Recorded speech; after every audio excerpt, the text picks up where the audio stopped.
Pinarerepaso ng Alliance of Concerned Truck Owners and Organization o ACTOO sa Toll Regulatory Board o TRB ang ipinatutupad na toll rebate sa mga truck na nagbibiyahe naman ng mga produktong pang-agrikultura. Ayon kay Connie Tino, direktor ng ACTOO, posibleng magkaroon po ng kalituhan sa pagbibigay po ng toll rebate dahil magiging pahirapan ang pagpapa-accredit ng mga truck sa Department of Agriculture.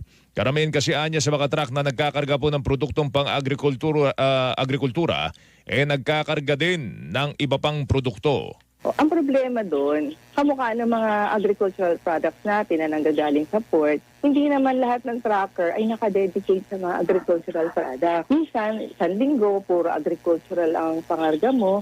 Susunod na linggo, hindi agricultural. So, iba-ibang produkto ang dala ng mga kargamentong nanggagaling sa ating port. Kung ang gagawin mo, i-register mo yung RFID mo sa mga expressway, paano yun kapag